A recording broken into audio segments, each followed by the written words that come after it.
All right. And with the eyes closed, and the spine straight, start just by focusing on the breath without trying to manipulate it or change it at all. Just feel the inhalation, feel the exhalation. And as you do so, take note of how you feel.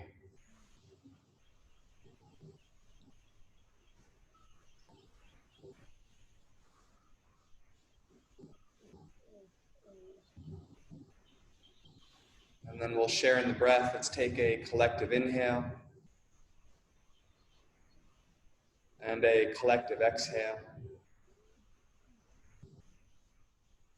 Bring the palms together, prayer position over the heart, and commit to a way of being that will support this day.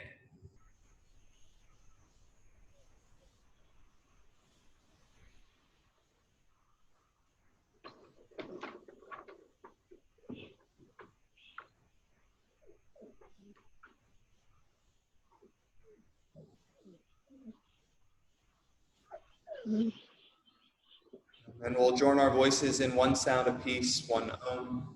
Take a deep breath in.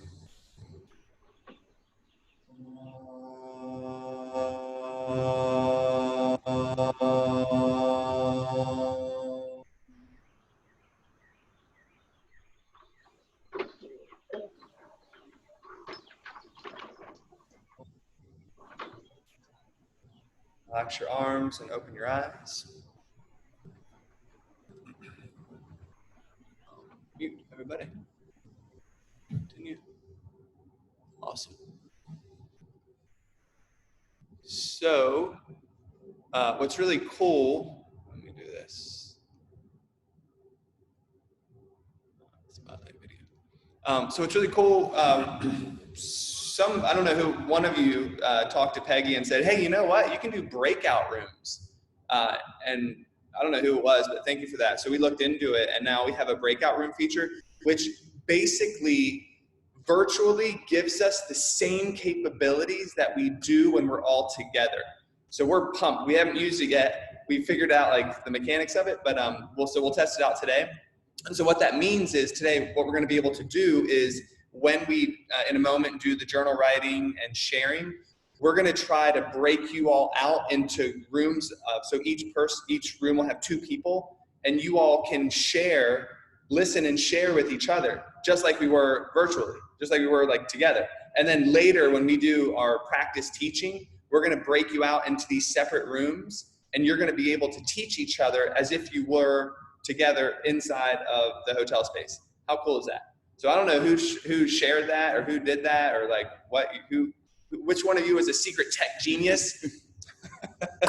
But thank you for that, because I hope it works the way in my mind it's working.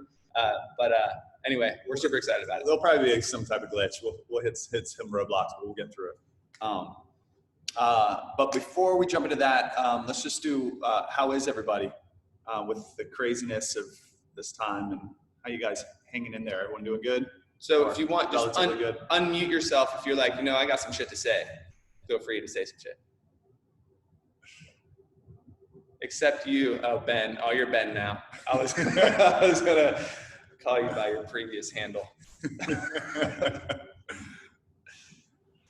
Everyone good? Any thoughts? I can change it back if you really like it. If you want to graduate. All right. Cool. Everyone's doing all right. Awesome. I'm glad you're here. Cool.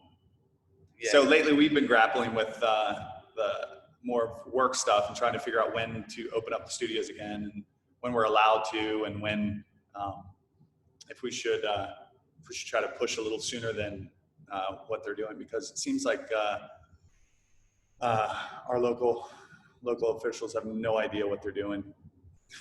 They're juggling so many different things, and I get it. I understand where they're coming from as far as not wanting to put anyone at risk and then have that on their hands. But yeah, it's a crazy time. There's a lot of uncertainty and a lot of fear out there, and then there's people that are getting sick, and there's people that are just getting destroyed because their businesses are been closed for over 2 months, and they have no income coming in, and they're like, get me the fuck open now, please.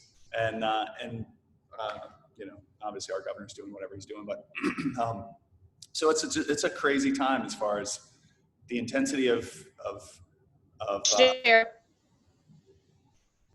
say that one more time. Can you share what you're hearing? I say, can you share what they're telling you? Because I haven't heard anything really as to what's happening with options for opening. Yeah, they is that Susan? Okay, cool. I'm trying to find it. Yes, I switched devices. Sorry. No, you're So good. No worries. So they're so a week from so was it yesterday? I think it was yesterday. When? No, it's a week from yesterday. A lot of states opened up yesterday. Virginia is opening up to non-essential businesses next Friday. Well, it happened yesterday as far as restaurants are concerned. They allow for like 50% capacity. It's got to be outdoor seating. Oh yeah, you're right. Fitness facilities can now offer whatever they do outside, which doesn't work for us because it's the heat. That's the missing element. And we're already doing online classes. So if you want to like practice outside, just take your device outside and practice outside. That's kind of where we land on that. I mean, really, it doesn't work for pretty much any fitness facility. They're not going to drag all their equipment outside, or like a bar, like Pure Bar is not going to put bars outside. I mean, like, it's just unrealistic. So we did it yesterday at Waring's. Did you? Yeah, out in the fields and in the parking lot. They had a full workout, and they brought out the equipment, and they had boom boxes, and it was amazing just to ride and exercise with other people. But 10 feet apart, they had cones. You brought your own mat, your own water, your own washcloth, and they had the workout. Once you touched a set of weights, you only got one, and you were not allowed to switch out your weights. And the 60-minute class was 45 minutes only. And then you brought your weights to a location, and they sprayed them all down with sanitizer. But weather dependent, we'll see how long, but it was a nice alternative. Yeah, that's cool. Yeah, there's certain places that can make it work. For us, it's just not a viable option the rigmarole of trying to coordinate that and where we go and what we do. It would be, we're just like, no, we're going to hold off until we can actually open up. So Susan, to answer your question is, phase one actually started as far as yesterday is concerned. What we're hearing from, Northam is once, where they don't know what the date is, but phase two, then gyms and fitness facilities will be allowed to open all within the confines and the constraints of social distancing and all that stuff. And so that may be May 28th, it may be June 10th. There's no, the uncertainty of it is what we're like, listen, we can't, we will die if we don't open back up. And I don't think it's a binary decision, either open back up and risk everyone's health and well-being, or don't open and businesses go under. Because I can walk into Lowe's right now and I can touch anything I want. Someone could follow me up and touch anything they want, and there's no sanitation, there's no disinfecting. It's a free-for-all and with social distancing. And so my biggest issue right now is that there's this uneven playing field. What we do here cleaning wise and what we have system wise, as far as the cleanliness and the UV lights and what gets killed in this whole process, is bar none the best environmental control system anywhere, period. Better than hospitals. Better than hospitals. Not to mention all the protocols that we've already put in place to disinfect, and we're lengthening classes out so that there's an hour between so we can clean before and after. What fires me up, I'm like, no, you don't you are putting an arbitrary standard out that is so wait, with a standard of who's essential, who's not essential, why is a liquor store essential? I don't understand that. How are they still open when I can put in the same better measures to keep people safe and still operate my business to see? Because here's the reality of it. I don't know what it's going to look like until we open back up. I don't know how many people are going to want to come in and not come in. I don't know what's going to happen staff-wise, teacher-wise. I don't know how many classes we're going to need to be able to offer, and where's that break-even point where it just doesn't make any sense for us until we open. So we're kind of in a little bit of wait a second, I don't I don't have trust in the powers that be with the guidance they're giving us. I think they're inept and incompetent. And I understand where they're coming from because they're looking at re-election, they're looking at health and well-being, and I'm all for it. But my point is, it's not a binary, do it or don't do it. You're gonna kill people or you're gonna die. I think we can blend the two and say, listen, we can take measures that no other place that is already open can take, and we can keep people safe, and we can operate our business to see how, or is it gonna be viable? Honestly, there's a huge question for us. Like, I don't know with the operation we have if we're going to be able to like survive for the next year with social distancing. So that's our issue right now. There's some chat stuff happening. Let me see. Yeah, I hear you, Marianne. So am I. What have there? Yeah, totally, man. Yeah. Class is limited, only 10 people. Like that just doesn't, like, we don't know if that is even going to work. Like we've already spaced out in the rooms and what we have the idea of like what social distancing will look like. Instead of 30 minutes between classes, we're putting an hour between classes so we can clean before, we can clean after. The system is the system, and it's freaking awesome. But at the same time, we're not going to allow like blocks, straps, mat towels, shower towels, all the amenities that we've added. We're taking those away when we initially open back up because those are all transmission points for people. So anyway, it's a big laundry list of stuff that. The difference between a parking lot and a building, Courtney, is the open, free moving air. People, when it's inside again, but we have a system that literally draws all the air. Within 10 minutes, every little droplet of air that's in this room gets pulled through the system and killed over our UV lights. Totally, Antoine.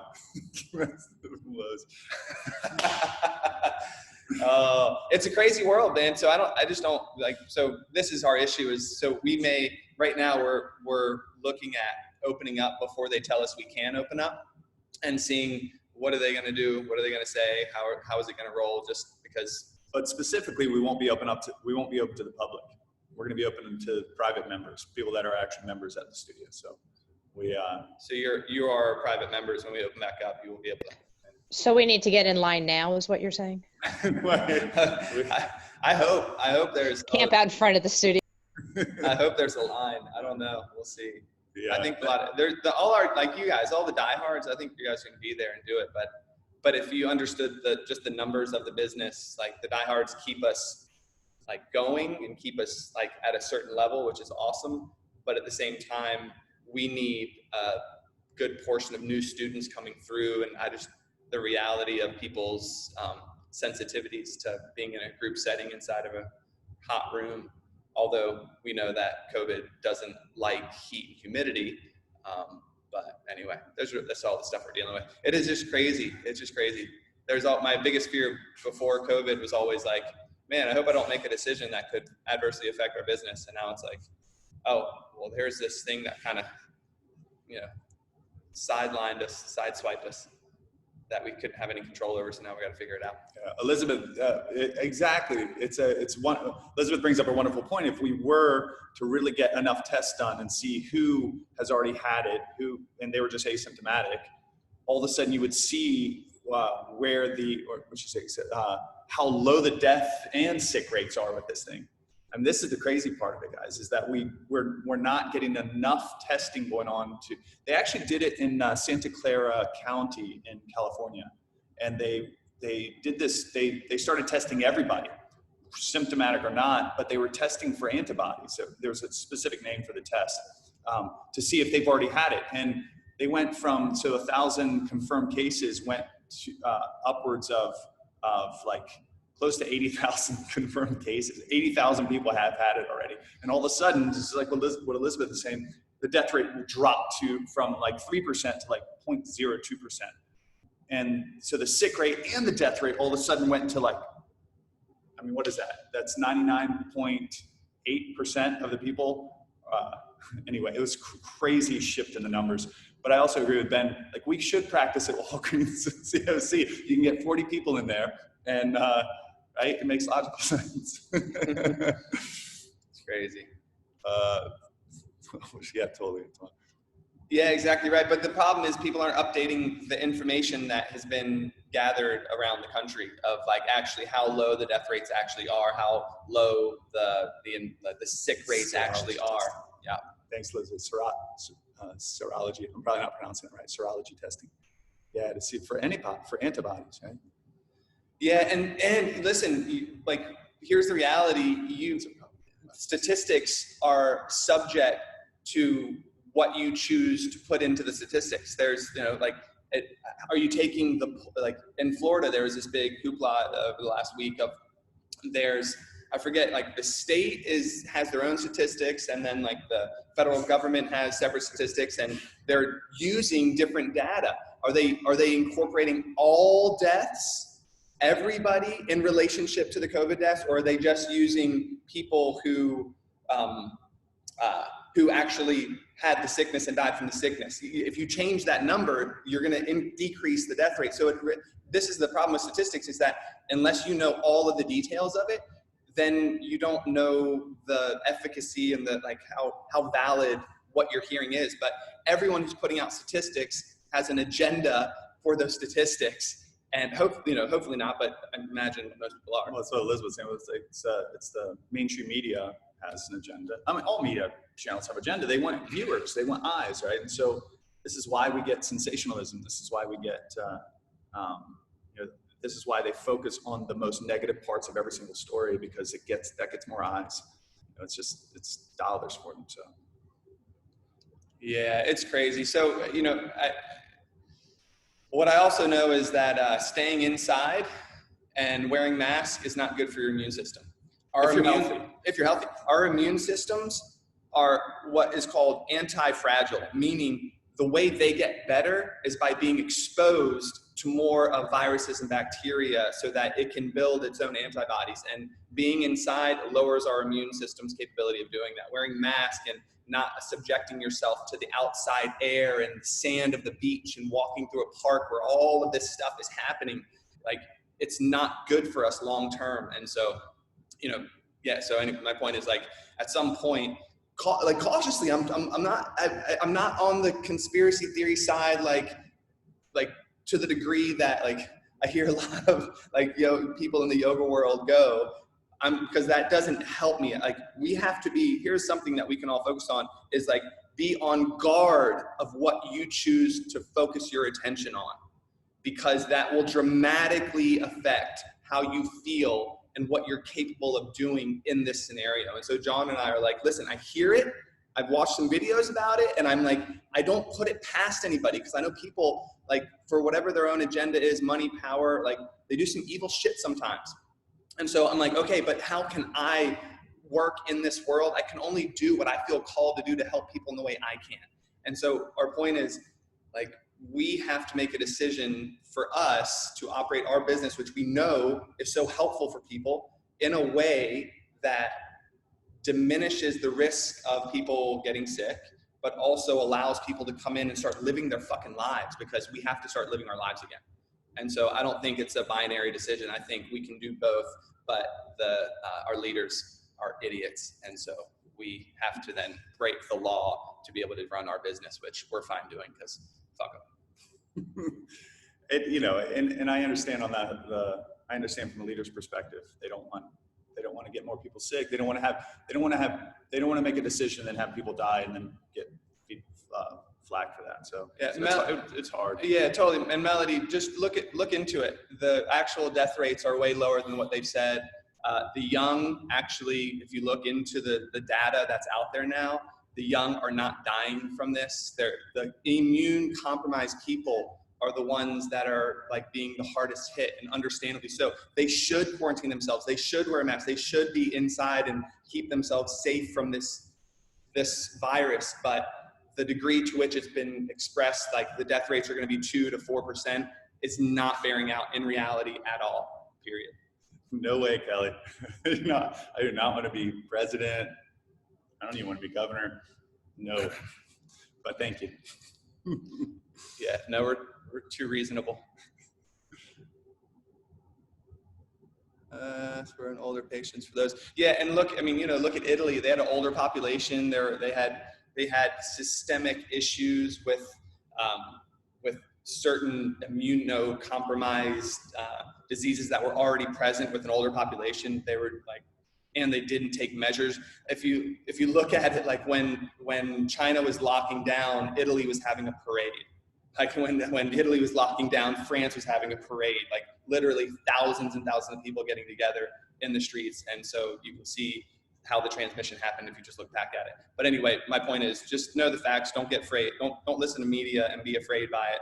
But and not just get like specific facts, but like go in different places. See what the World Health Organization is saying. See what the CDC is saying. Look at it by state. Look at it by country, and you'll start seeing a better picture of actually how few people are actually dying from this thing. And it may not be a pandemic. It may be an endemic, meaning this is something we have to deal with for the rest of our lives, just like the flu. And so anyway, it's a contentious thing for sure. And there's lots of misinformation out there. And so what we all have to do is gather the information that we want to, that will help us inform our decisions. And then for us as, potentially opening up a business, we got to make sure that we're doing the protocols that we know are the right thing to do, but we're also making a decision that we feel is right in our hearts, and then consequences come what may. And Kelly, you said it right. I would not want to be a leader right now. I wouldn't want to be a leader as far as like that goes. They have a rough job. They got a lot of people that are underneath their leadership to try to take care of, and decision making is crazy on that level, especially with something like this. Yeah. So I get it. But the other side of it, which I think is a bigger topic with it, is our civil liberties. Like, what does it mean to live in a free country, and what does it mean to be free, right? And so and this is a really challenging question too, because the moment that our freedom to stay open in our business, our freedom to leave our homes and do whatever we choose, our freedom to make health decisions, the moment those start to infringe on other people's safety, that's the challenge of this, right? And so, so I'm all for our freedom. We should be informed enough to be able to make smart decisions for ourselves. The challenge is you have a lot of people that are getting all of their information from one source, which is probably biased, and then they make bad decisions that affect other people. And so all of a sudden leaders have to say, okay, know this and this and this, and start to lock everybody down. But this is also a free country. This is why we live, this is why America exists, right? So that we're not persecuted, so we can make decisions on ourselves. I mean, things like if you want to go to the beach, but you're going to separate yourself, or how about only 10 people are allowed to go to the workout at Waring's, but 40 people are allowed to go to Walgreens, right? This is okay, where do we lie with it? And again, this is the challenge of it. But I lean more towards people need to be informed enough to be able to make smart decisions. And I know a lot of what's coming up on the thread is if you look at this information, that information, there's a lot of misinformation coming from all angles. And so it's hard to really get a clear picture of what we should do, right? So just leave it at that. Yeah, totally. There's, hold on, let me go. Elizabeth, those 48 of 65 initially reported were already sick with other illnesses.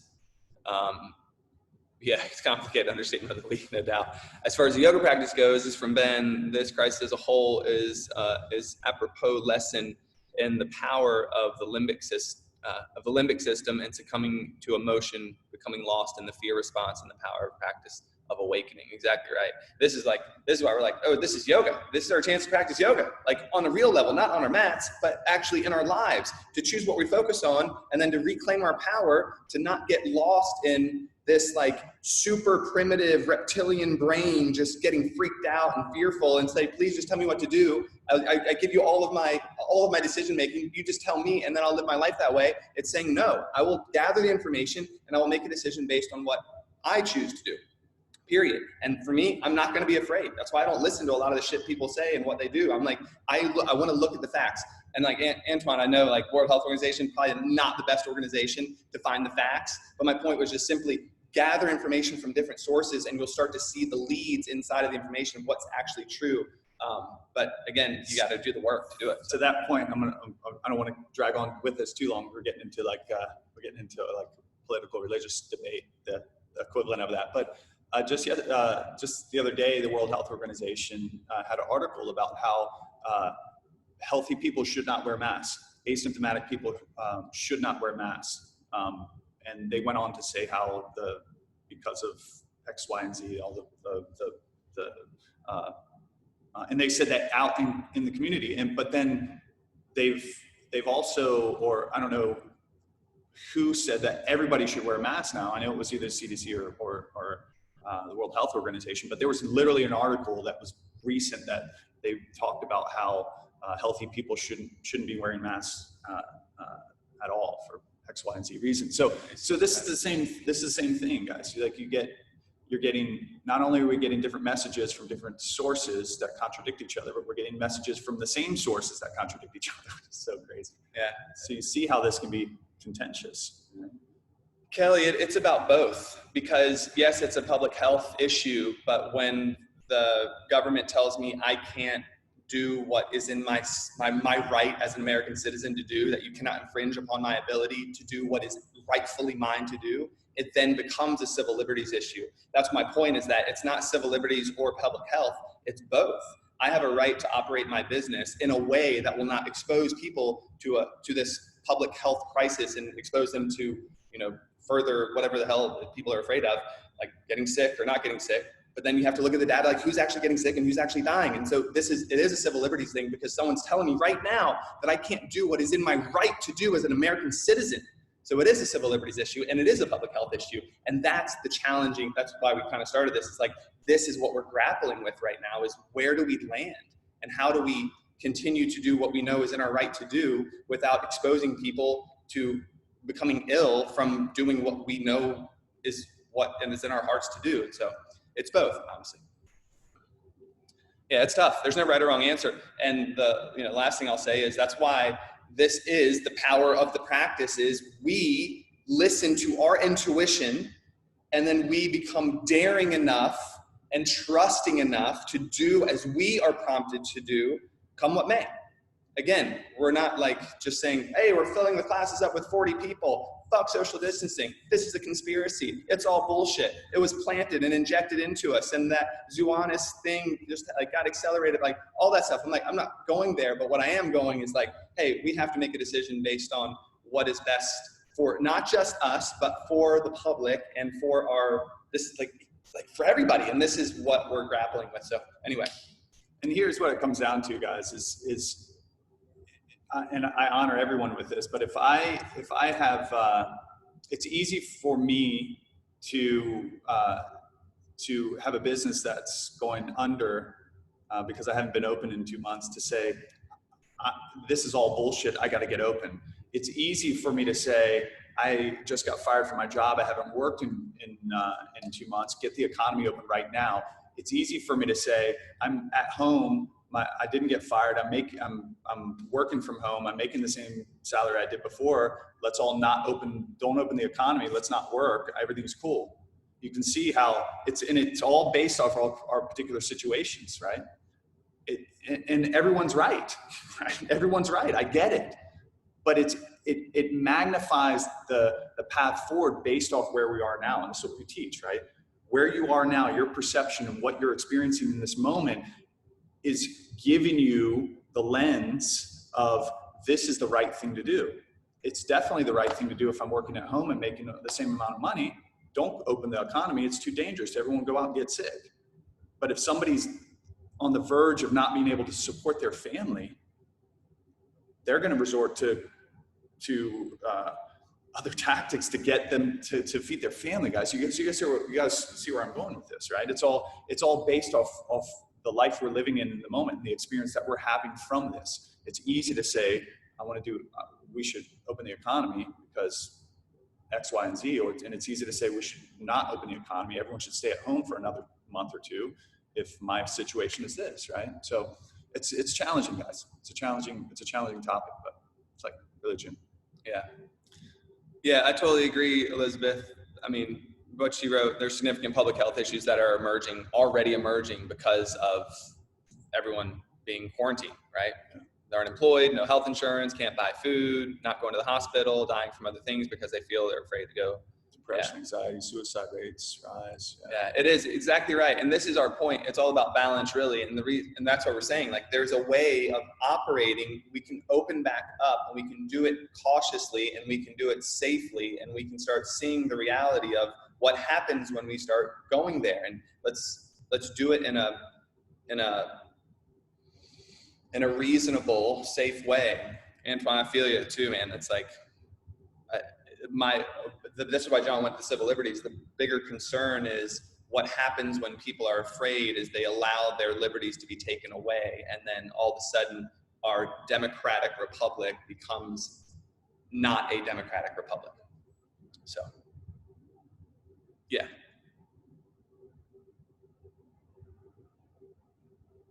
Yeah, we got you, Melody. You're good. But listen, this is the reason we want to bring it up is that this is yoga. Like this, everyone clear on that? Like what we're dealing with, like what is the solution to this problem? It is yoga. You guys, are we because what we just talked about was the entire process of what happens when with not yoga asana, right? Mats. Not asana or mats, but what the real practice of yoga is, right? This ability to reclaim our power to make decisions based on what we know to be true for us, balanced with the greater good, but then not being afraid because of what's being presented to us, because that is then relinquishing our power to other things. So and we're going to move on, but I just want to be really clear that this topic of conversation is as relevant in a teacher training as any other topic of conversation, as an up dog in alignment, as what meditation is, as what the law of creation is. This is relevant. This is yoga. So we wanted to go there because I don't know of any other place right now that you can have a discourse that isn't contentious and we're all balancing each other's opinions and we're like, oh, I hear that. Thank you. And then we rebut and it's super important. So we're going to move on because we have other things to talk about, but I just want to be real clear. Don't fucking misunderstand. This is yoga. What we're dealing with right now is yoga. The solution to this problem is yoga. Because we're all caught in this state of fear to one degree or another. We're scared to open up our businesses. We're scared to go out in the public. We're scared because we're out of a job. There's fear that's wrapped around this experience and why it's so important. This is exactly what Chris said, because we have to step up as yogis and practice yoga right now. Practice yoga right now, not letting that fear take a hold of us and keep us from doing what we are prompted to do. Even if it means ridicule, even if it means, Denise had a point with it, but even if it means being judged or ridiculed, we have, because we're guys, we're experiencing this all the time. Some of you experience by choosing to do a teacher training. You're ridiculed and judged. Your family's like, what do you mean you're going to do a teacher training? You can't make any money doing that. You can't do what do you mean you're going to take a yoga teacher training? You should be going to school or blah, blah, blah, blah, X, Y, and Z. Some of you experience that. What do you mean you're doing yoga? You can't do that. That's against our religion. What we're experiencing on a larger scale is what we experience all the time. And if we don't allow ourselves to get still, if we don't allow ourselves to let go of the fear, let go of the judgment, let go of the internal dialogue that keeps us from moving in the direction that we want to move in our lives, we will never move. You guys get that? We have to get still in order to get clear so that we can feel into our personal guidance. And what's happening right now is there is an amazing amount of fear being pushed on us in every direction with this experience. So what we're discussing right now is Yoga 101. It's our ability to take back our power and make choices for us. And everyone's going to have, and the only way you know what the choices is, you're not going to get it from the news. You're not going to get it from your parents. You're not going to get it you may not even get it from your significant other. You're going to get it from in here. You're going to get it from yourself. And the only way to get it from yourself is to stop the craziness that's up here so you can get centered here. And the only way to do that is sit and meditate. Is yoga asana to get you prepared, but sit in meditation. Right? Let me ask this. How many of you are still holding strong to your meditation? Raise your hand. Holding strong to your meditation. Holding strong to meditation. If your hand isn't raised, fucking double down on your meditations, people. This is the time. You don't learn to swim when you're fucking drowning. This is the time to meditate. Right now is the time to prepare. It is so important. I can't stress this enough. If you're feeling overwhelmed, if you're feeling anxious, if you're like, oh my God, please just let me bury my head in the sand until all of this shit ends, meditate. I can't stress this enough. Like, when, if not now, when? Right? This is yoga. You're a part of a teacher training. You must meditate. And I'm coming a little hard at you because you need it. And I'll be like, I'll be the hammer if I need to be. I don't want to, but please just sit on your fucking meditation cushion for 5 minutes a day and meditate. It'll be the best thing you've ever done in your whole life. Please meditate. Please, please. For fuck's sake, just meditate. Thank you. All right, let's transition. Let's talk about the 7 spiritual laws of success.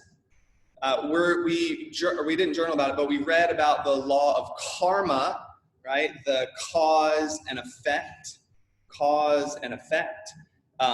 What comes around goes around. So what's really cool is like we have this in our vernacular. It's in our language. We understand that for every action, there's an equal and opposite reaction. And so Deepak Chopra talks about it. This is the 3rd law, the law of karma, the law of cause and effect. And so what I'd like you to do, if you have your book, that book right there. It's page 39.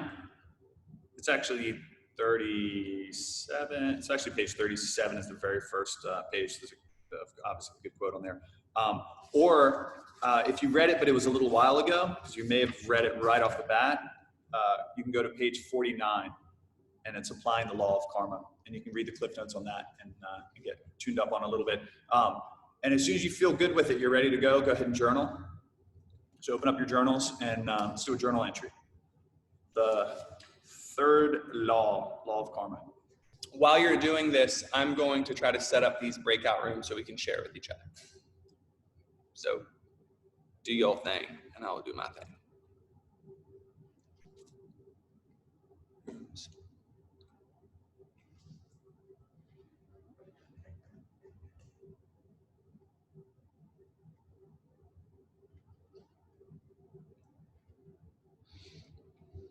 So we're gonna have to have a couple with 3, I think.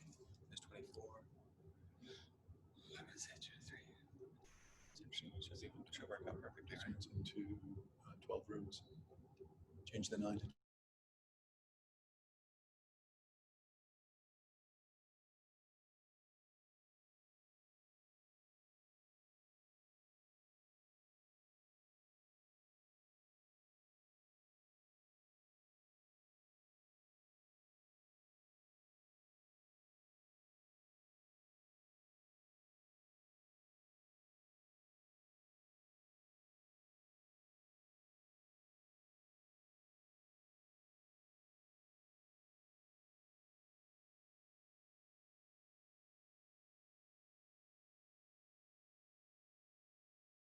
thought. You're choosing the drinks you're drinking, you're choosing the food you're eating, you're making all the thousands and thousands of choices.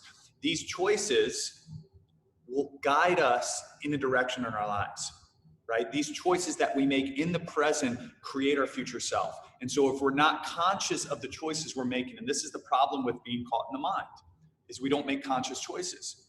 And what I mean by that is if I'm worried, if I'm in fear, if I'm constantly having inner stories, then I'm not present for the choices I'm making in the moment. My subconscious kicks in. Subconscious is all old patterning, guys. It's a good thing that we have it, right? It allows us to drive a car and multitask. Not really multitask, you get my point. Subconscious is good, but it's only built off old patterns. It's only built off experiences we've done over and over and over and over again, or an experience that was so traumatic that it crystallized in the subconscious. And what I mean by that is when you were young, if you put your hand on the stove and you burnt your hand, that was probably the last time you reached up onto the stove, right? It was an intense experience that solidified a pattern in the mind. Don't put your hand up on the stove, right? So we have those, a heartbreak, something intense like that. Otherwise, it's over and over and over again doing something repetitively that programs the subconscious.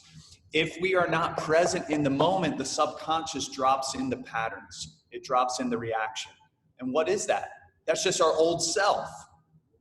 That's the old self dropping in the response, or I should say the reaction to the moment.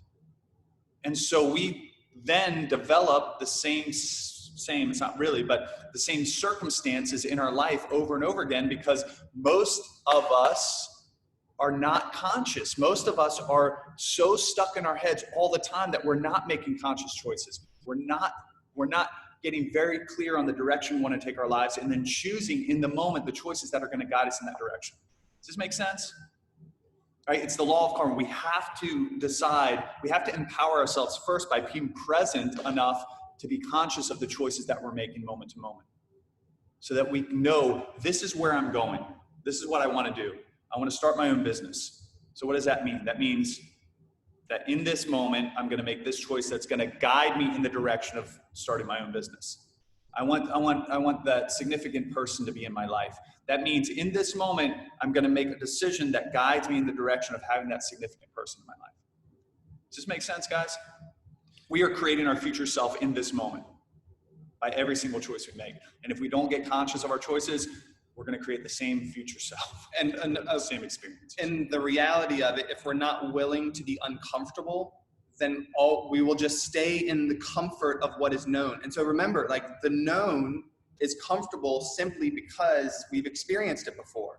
So if we're not willing to break out of the comfortable into the discomfort of what the new means, whatever the new is, like for you, Phil, like it was like you had the opportunity to stay in your comfortable bubble of your work right now, which has all these different benefits in retirement. Just don't go to jail and you're good to go. That's comfortable because it's known.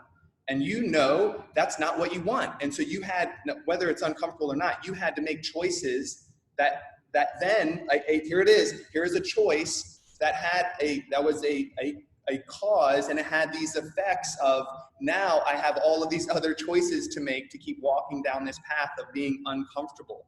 My point for you was like, oh, you've already built the muscle of it being cool with being uncomfortable. But the larger point in karma is that if we're not willing to be uncomfortable, we'll just stay in our bubble of what we know.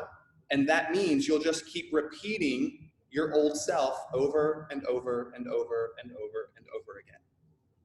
Wondering, and then for most of us, myself included, I will then become a victim and wonder why life happened to me, why all of the experiences are happening to me, when in reality, we are making choices. So for you specifically, Elizabeth, yes, we change our karma by changing the energy inputs, by choosing different actions to be like, to put your energy, your focus, your attention, and your actions in different areas.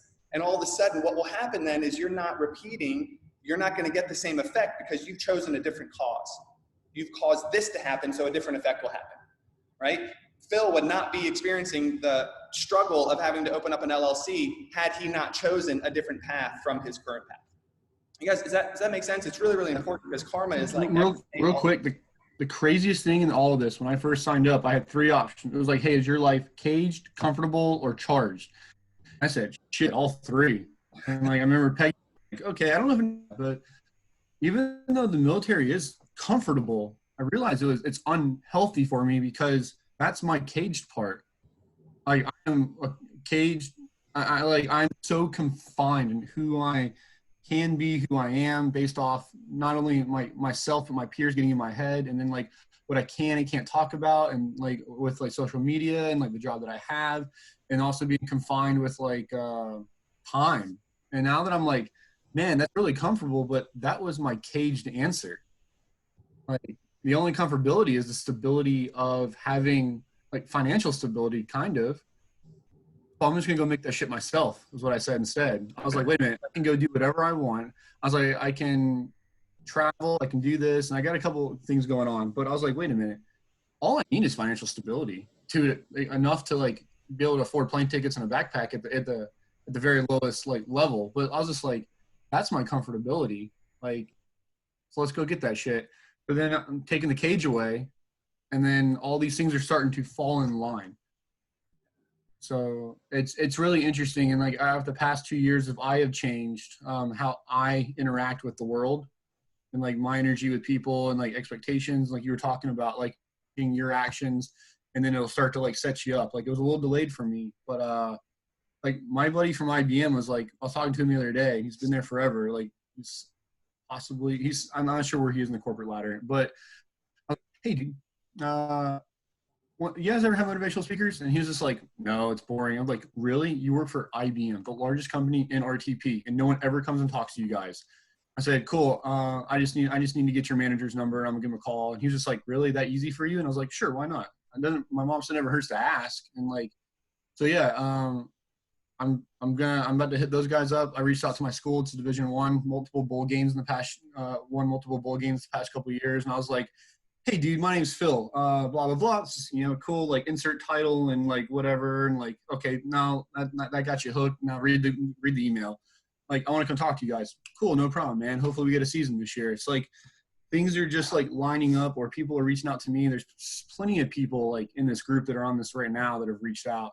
I'm like, hey, like I see there's things that are going on in your life and it's awesome, or hey, I've seen you being quiet for a little while. What's going on? Are you okay? Like, that's all new for me in the past year. People do not reach out to give a shit about what's going on or not going on with Phil. Like, but as I've made all these positive changes you were talking about, my life is kind of changing as well. It does, man. It's powerful, Phil. It's powerful. And it's hard. It's harder, guys. It's harder to be in that stage of comfortable, than it is to be caged. When you know you're caged, there's momentum to get out of it. There's motivation. Yeah. Feel it. You're not happy. There's drive. Yeah. When you're comfortable, there's no drive, right? When you're charged, you're already driving, you're already moving, you're creating and building stuff and changing your life. But the being comfortable a lot of times can get us stuck.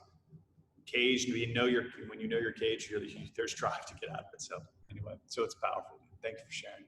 I appreciate it, man. We're psyched for you. Yeah, you guys ready to practice? You want to get on your mats and get some movement going on? Okay, cool. So we're going to roll the same way we did. We'll end this meeting, jump in on the other Zoom meeting where we'll be doing the class.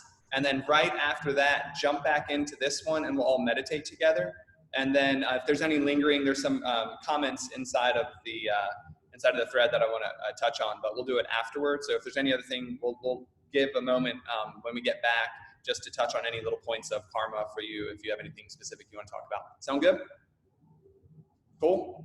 Thank you all for sharing. This is awesome. I'm amazed at how well this works virtually. I thought it was going to be a shit show, quite honestly. But here we are. Thanks, everybody. Love you guys. Peace. Do you want to move or do you want me to move?